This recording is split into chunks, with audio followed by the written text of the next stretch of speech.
Oh, god damn it. Alright. What? What the hell? Is this the 90s? What the hell? Oh my god, there's a cliff there. That's it. Okay, seriously, is this gonna happen every single time I died? Who the hell thought this was a good idea? Listen,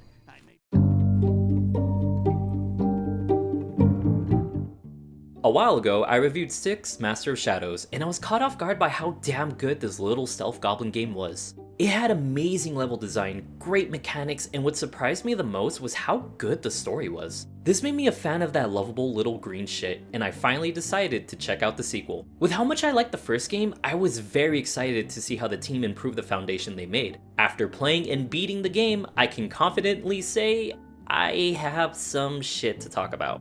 Let me put it this way. If I had a nickel for every time a sequel to a game I reviewed ended up being really lackluster compared to the first, I'd have 2 nickels.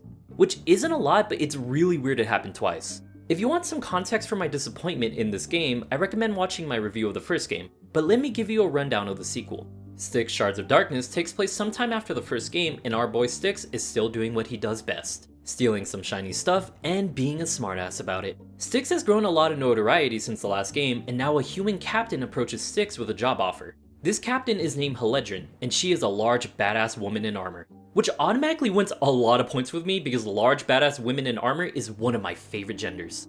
Okay, that wasn't important at all to the review, but if there's one thing this game did right, it's Heledrin, and even then they still managed to fuck it up a bit.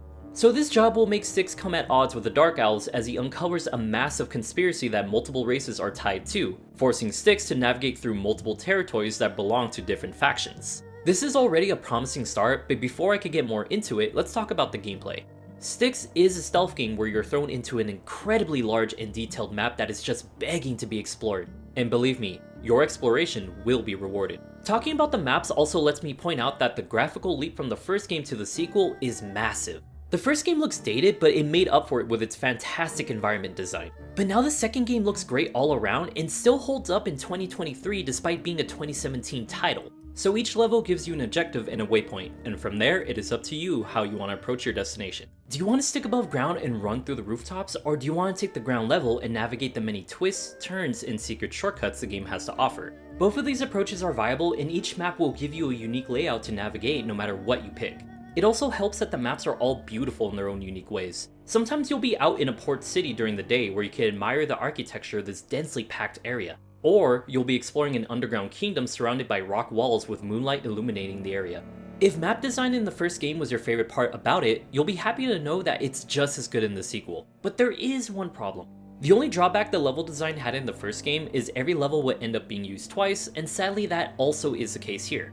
On one hand, every level is carefully crafted to reward you for exploring any way you want. On the other hand, for a sequel, you kinda hope they wouldn't do that again. But hey, if the only criticism about the maps is you have to play them twice, then you are definitely doing something right. Just like any good stealth game, Styx has a wide assortment of abilities and tools to help you do some goblin shit. Here's the catch. Remember the abilities from the first game? Well, good news, they're all back again. Bad news, not all of the mechanics from those abilities came back. Even worse news, anything new they added is very minor. Shards of Darkness has all the abilities from the first game, but there's no new cool goblin powers to add to your collection. Hell, you even lost some cool goblin stuff. In the first game, your clones have the ability to squeeze through tight spaces and can also hide in certain areas, becoming living traps, stealth killing anyone that walked by as you went along your business. In Shards of Darkness, neither of those abilities return. What you do get is some cocoons you can throw that will spawn goblins, and you can even teleport to their locations. Both are admittedly really good additions, but that's pretty much where it ends when it comes to new abilities. The last new addition of the game is Styx can change his outfit and dagger, and in exchange he will get a benefit, but also a penalty. Yeah, that's it. As for tools, it's the same thing. Every tool in the first game has returned, but the only new addition to the game is an acid trap that I never used because the game penalizes you for killing people. Each level will reward you skill points based on objectives being completed, times you were caught, how many people you killed, and how fast you completed the level. That being said, if you don't get caught and don't kill anyone, you'll get a high payout each level. The only problem is the game weirdly has a lot of abilities that help you kill people instead of avoiding them. Throwing daggers, poison, and acid traps are examples of things you can unlock in the skill tree that will help you assassinate NPCs. One tree is even dedicated to making combat easier. Think about that for a second. A stealth game that rewards you for not killing people and not getting caught has a skill tree for making combat easier. I would say they might have added this skill path because they ran out of ideas, but the problem is they don't really have any new ideas to begin with. I mean, they even left some stuff behind. It's even more weird they decided to focus on stuff that will actively penalize you when you first play the game. To be fair, a lot of stealth games have rewarded you for getting through levels non-lethally, but those games had a lot of ways to take care of enemy NPCs in a non-lethal way. In Styx, almost every action that directly targets an NPC will kill them, so instead you have to either go invisible, throw a distraction item, or simply find another way around. All of those are totally fine options, but again, it's so weird we didn't get anything new when it comes to non-lethal means of dealing with NPCs like sleeping darts or something. Also, yes, I know what you're thinking. Hey, why can't you just ignore the no-kill requirement? It's not like it's necessary to progress. And you know what? Yeah, you're right, it's actually not necessary to progress. But if you start killing people, you will see that shit at the end of the level showing you didn't get the best possible score. And for some fucking reason, I can't stand a video game telling me I didn't get top marks because I need them to tell me I was a good little slut at the end of each level. But yeah, it's a weird game design choice all around. Okay, I don't like being too negative on a game, so let's start talking about some positives again. One thing I can appreciate is the levels all have a variety of objectives and side quests you could do. It's not always go from point A to point B to complete a level. Some levels you'll have to assassinate some targets, giving the game a real Hitman vibe to it. And more Hitman is always welcomed in my book. Then you'll have some really unique levels where you'll be put through a trial that will test every stealth mechanic at your disposal to get through.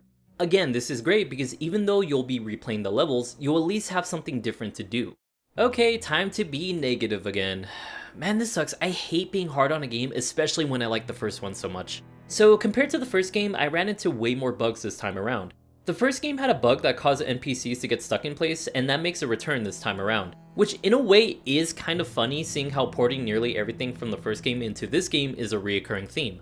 The next bug can really cause problems though. I had a bug that repeated a few times where you would open a pathway after a cutscene, and then my dumbass would die, but no big deal because I saved right after I opened it. So I reload the save only to find the pathway isn't open, and the cutscene that triggers opening the pathway isn't playing, and the objective marker is now pointing you to the area that is totally blocked off to you. So I loaded the save again, and yet again the area was blocked off. I had to load an earlier save which lost me a bit of progress, but once I got there it worked. Still, if I didn't have that save, I would need to redo the entire level, and dear god that would suck. Thankfully performance-wise the game runs fine, it just has a lot of weird bugs.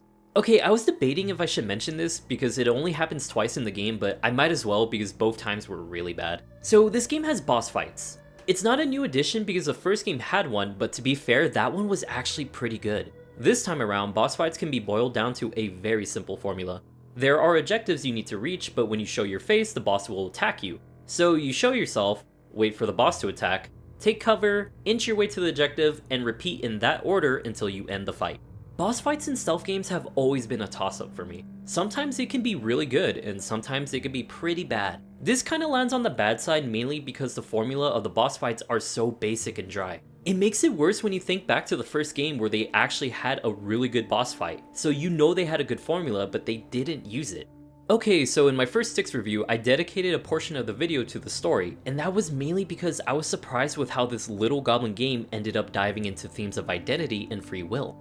Through that, I ended up loving Styx as a character, and that was part of the reason why I was excited to play the sequel. Now, before I could get into it, obviously the main reason to play a video game is for the gameplay. So the story of the game being bad in most cases is not going to ruin a game if the gameplay is good. So despite all my criticisms, I could say with some confidence the gameplay of Styx still remains good even with losing certain gameplay mechanics and barely adding anything new. However, my god, the game's story is incredibly bad, and the writing for Styx this time around turned into a Borderlands situation, where I wanted to turn down the dialogue audio so it could stop distracting me from the gameplay. Styx in the first game was a smartass and threw out some puns here and there, but honestly, I didn't mind it because it wasn't a 24/7 comedy routine. This time around, Styx is contractually obligated to say a pun or joke in every single piece of dialogue he has. He went from a genuinely interesting character to what I imagine is a high schooler's take on how to write a cool, smart-ass character. No, seriously, only a high schooler would write a line about Styx loving to smoke weed in his free time. This is a fucking fantasy world with dwarves and shit, where the fuck did he get weed from? Why is he even mentioning this? Just because there was a plant-based enemy? Why would he bring up weed when talking about a plant-based enemy? How did the writers think we're gonna react? Are we gonna look and be like, damn, he just like me for real? That's not even the worst of it. For some reason, he makes a ton of references to other games like Assassin's Creed or even Dishonored. Makes one. So you're called Carvo Atona? You're bringing dishonor on the name, dude. That wasn't even funny or a sneaky reference. He just said the fucking dude's name and added a shit tier pun. Handed. I need that quartz. I may not be a god of war, but I'll find a way to get it. Guess it's go time. That doesn't even make sense in this context. Why the fuck are you mentioning God of War? That's not even a stealth game like Dishonored. Fuck. Okay, if you can't tell by now, I'm not gonna go over the story because holy crap, it's bad. It's the most basic cookie cutter type of story you can write. It even ends on a cliffhanger mid-showdown between a rival I don't really give a fuck about with no real resolution in sight. Even then, the showdown doesn't make sense because Styx was working with the dude, thought he died, and then when he found out he's alive 5 minutes later, he's like, I'm gonna kill you. You know what had a really cool rival and a satisfying ending? Styx 1. What the fuck happened writing-wise between 1 and 2? Oh, you remember Heledrin? The really cool armor lady that was the only character I liked because I'm a fucking simp? Yeah, her story legit ends with her saying see you later Styx and dipping out entirely. The one character I actually liked saw how bad the story is and just peaced out. You might be wondering why I'm getting so heated from a game's story. Reason 1 is because I'm a pretentious little shit. Reason 2 is it's jarring to see the writing quality shoot down straight into the earth. Like imagine this, imagine you try out a new restaurant that just opened up. You sit down, the waiter takes your order, and you notice just how nice everyone is. Like it just gives off a really good vibe. Finally, you eat your meal and by the end of it, you're pleasantly surprised with how much you like the place. Then a month later, you show up again. You sit down, and this time the food and the vibes of the place are good and just how you remembered. But now, as you eat, there's people trying to get your attention with their shitty comedy routine and refuse to leave you be until you finally finish your meal and leave. So the main reason you went to the restaurant, aka the food, is still good. The atmosphere of the place is also just as good. But now you have this annoying little distraction that doesn't add anything to the place and honestly hinders from what you want to focus on enjoying. Sure, you could ignore it, but it's still there and you'll still have to put up with it until you beat the game. Alright, let's close this out. Styx is a weird situation of a game. On one hand, everything you liked about the first game is back and still remains good. On the other hand, the small bits of new stuff they added fall pretty flat and don't make up for the cool mechanics we lost, even if they were small. If you're like me and were really interested to see where Styx storyline goes after this, then oh my god, please, just don't. Just don't. It's not worth the disappointment and headaches you'll get from the dialogue alone. Gameplay is and always will be king, and because of that, I can't say Styx Shards of Darkness is a bad game. But because Styx 1 exists, I can't really say this is a good game when there's a much superior version of it out there. If you have to choose between the first and second game, you should always go with the first game, especially since you can legit get it for like $1 or $2. Then maybe, if you want a little bit more stealth goblin action, is when you should check out the sequel, but that's a big maybe. Just turn down the dialogue. Man, this sucks. I don't like giving out reviews like this, especially to games I liked. Can I please just review a sequel that will make me write something awesome about the game? Let's see, I could review the sequel to Remothered, maybe that turned out good. Oh, for fuck's sake. Anyways, I'm Cris from Genuine Chill. If you liked the video, you should like the video and subscribe for more reviews because I swear I'm not normally this negative in a review. I'm gonna go play Skarsnik on Total Warhammer, but until then, I hope to see you next time.